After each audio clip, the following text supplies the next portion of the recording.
And good evening and welcome to another edition of WTOC The News Now. For all of you tuning in on Roku, Amazon, Fire, Twitter, Facebook, this is an opportunity for you to get a look at some of the bigger stories we've been covering throughout the day today. And a special thanks to those of you watching on the WTOC News app and WTOC.com. We're also going to share with you what's coming up tonight on The News at 11.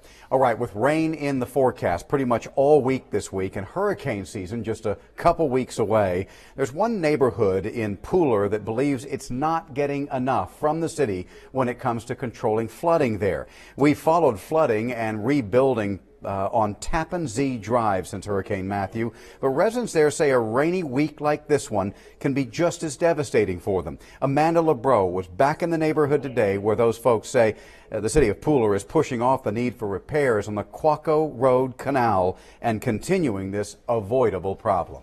Every time it rains, we all wonder, is this going to be the next flood? Arnold Poundstone says that's the reality for most people on Tappan Zee Drive since Hurricane Matthew flooded the street and put 10 inches of water inside his home. Panic attacks, people have chest pains, anxiety. You just sit around and wonder, is this going to be the next time? But it doesn't have to be a storm with a name. He says regular rain means raising living room furniture onto buckets and cleaning out closets. That's a closet. Everything gets cleaned out of that into plastic containers. To keep their more than $80,000 in repairs from being ruined again. So far, since Matthew, God has answered our prayers more than the city has. Poundstone says this canal along Quaco Road is to blame for the flooding and the lack of repair to it by the city of Pooler for continuing it. We want the problem fixed.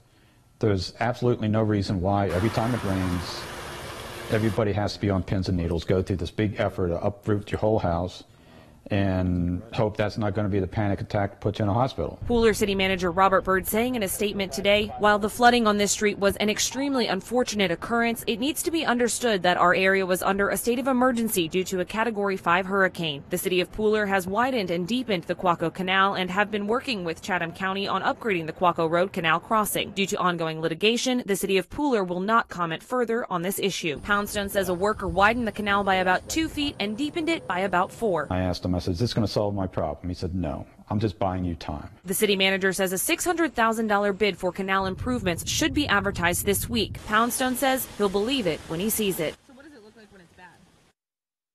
This side will be maybe to the bottom of the pipe, a little bit of...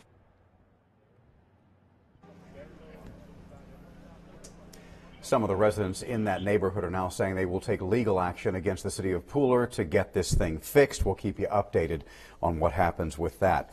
Well, after years of struggling financially, says Savannah's only public hospital, Memorial Health is now reaping the benefits of switching into the private sector. It's now privately owned, of course. Our Elizabeth Rollins is wrapping up WTOC's 2 years of investigation of Memorial Health's search for a financial partner. And what she found is the money now being pumped into that hospital is not only improving it physically, but it's also improving morale. It's been 3 months since the sale of Savannah's public hospital, Memorial Health, was finalized to HCA, Hospital Corporation of America. In the last 90 days, a new logo has been rolled out. Computers have now been updated to HCA systems, and new supplies have started to trickle in. For some of the nurses in the neonatal intensive care unit, these changes have meant a lot. I can't tell you how excited we are about feeding pumps. It's the little things when you're a neonatal nurse. Memorial Health CEO Shane George says this is just the beginning of a year-long transition process. That's a new thing. So, we're asking, what do you need? What do you need? How can you deploy that? How quickly do you need it? Employees like Megan Falvo can remember a time when supplies and new equipment were limited. Because some of our babies are born early and can't hold their own temperature up. We have special equipment called a Giraffe iSelect. If we couldn't find that, we would have to use another kind of equipment. We'd have to call down to rental, we would have to call other hospitals. It was just difficult sometimes to get what we needed. We knew we needed help. We knew that we needed some more funding. And when Hospital Corporation of America made an offer to buy the hospital, Falvo was hoping their offer wasn't too good to be true. Staffing and pay and the equipment coming in, we were just, as anybody would be, just wondering like what that would look like for us. HCA owns 177 hospitals around the country, including 6 in South Carolina and 8 in Georgia. In fact, we traveled to Doctors Hospital in Augusta to get a feel for an established HCA hospital. The CEO at Doctors Hospital says there's a huge advantage of being a part of such a large organization. You don't have to solve every problem on your own. You've got a lot of support resources in Nashville, in a division office, and in your sister facilities to help you take care of patients. That support was invaluable last year when Doctors Hospital and other HCA-owned hospitals in the Southeast were in the path of Hurricane Irma. It's just like a disaster plan. We all work together. We're all sister hospitals, and whoever's in need, we help. During our trip to Augusta, we also saw HCA's ongoing commitment to investing in capital projects, touring the construction site of what will be the new emergency room at Doctors Hospital, a project that will be completed from start to finish in about a year. And like HCA promised, expansion projects are also in Memorial Health's future as well. HCA has committed $150 million to start to put into the facility, so we're rapidly deploying that. For many years, there have been plans to expand on these empty floors here at Memorial to add to the Heart and Vascular Institute, but money's always been tight. Now with HCA, they'll not only expedite this project, but also the Children's Hospital. These projects will be fully funded and completed within a couple of years. HCA has already spent $4 million on new beds and stretchers for the hospital, in addition to 2 new robots that will be used to conduct minimally invasive surgeries on stomachs and spines. Unfortunately, the CEO says this transition has also come at the cost of some jobs, because while there is money to be spent, there are areas where they're looking to save. One of the first things we wanted to do is to make sure that we match our staffing with our patient care needs. So we're going through those adjustments now. We did let go of 85, but at the same time we're recruiting for 200 clinical positions.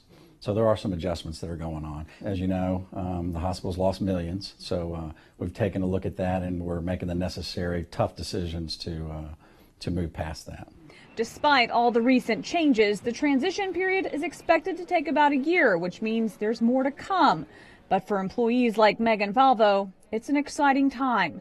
So far, it seems like they are living up to what they have told us. And that may be leading to one of the best changes for everyone at Memorial Health in terms of morale. That they're very excited about the possibilities that they're bringing, and the renovating the new Children's Hospital and the new equipment, and just in general what they bring to the table. It was Elizabeth Rollins reporting there. Again, the overall transition process is expected to take about a year. The new Children's Hospital and new floors of the Heart and Vascular Unit will likely take a little longer, but the entire process should be completed in the next couple of years, we're told. Well, we are 1 week away from Georgia's 2018 primary elections. One of the most contested races, the 12th District congressional seat. 4 people want to unseat Representative Rick Allen. Bureau Chief Dow Kennedy talked with all 5 candidates, asking them why they're in the race. Whether you vote in the Democratic or Republican primary for the 12th congressional district, you've got choices to make. Rick Allen seeks his 3rd term as a Republican, representing a district that stretches from Augusta to Douglas to the outskirts of Savannah. Everywhere I go in the district, businesses, the confidence is really high. So, of course, the 12th district is the envy of the entire country. We got a lot going on here. He says agriculture, jobs, and the economy top his list of priorities. I went to Congress to get people back to work because I had that opportunity when I was in the business world, and there's no greater joy in the world than seeing people have a good job and have the dignity and respect they deserve. Eugene Yu faces Allen for the nomination for a 3rd time. I'm not saying whether he did a good job or a bad job. And I thought that I would be much better. Of the most important that are complained from my constituents, they just don't see him. You only see the congressman when the election time. 3 candidates square off on the Democratic side. Augusta businessman Robert Ingham also has issue with Allen's presence in the district. He's not acting like a public servant. He's above a lot of the issues. Statesboro attorney Francis Johnson sees Georgia's 12th district as a political battleground. I deeply believe that the citizens of the 12th district deserve to have an accountable voice in Washington, D.C. Rick Allen is not accountable. He's absent and he's been silent. Well, we need a champion in D.C. who's going to put the 12th district first. And that means putting the people of the 12th district first, not party, not even the president. Roofer and political newcomer Trent Neesmith says he's running as much against Donald Trump as he is Rick Allen. Being a Democrat, I was just extremely motivated by the unfoldings of 2016. He says Congress needs people from all economic levels and backgrounds. I see a need for relatability between the constituents and the politicians. If we don't restore faith back into politics, we're doomed. If none of the Democrats get a 50% plus one of the votes, the top two vote getters face off in a runoff July 24th, and the winner of that would face the winner of Allen and you in November. In Statesboro, Dow Kennedy, WTOC News. Okay, what you're about to see now is no joke. It actually happened. A kangaroo on the loose in Clarks Hill, South Carolina. That's near Augusta. Take a look at these pictures. The McCormick County Sheriff's Office Facebook page posting a photo and video of Rue just after 5:30 a.m. saying, when you get dispatched to an animal in the road, this is what you find. Wow. According to the Sheriff's Office, the animal is obviously not native to the area. However, there is a man who is licensed, bonded, insured to own it there in the county. The sheriff's officials say the animal got out of its owner's pen. It was safely returned a short time later. That's a good thing. Coming up tonight on The News at 11, the city of Savannah making even more adjustments to that brand new fire fee before it even arrives in the mail. You should be getting at least a statement indicating what you will pay. Danielle Lawan is going to break down the changes and who might benefit from them. You'll want to see that. That's coming up tonight on The News at 11. Also coming up right here in 1 hour, from drought to drench, the meteorologist Jamie Ertl is going to talk more about your complete work week forecast, see if there is a day in the next 7 without a good chance of rain. Until then, have a great evening. We'll see you here in an hour.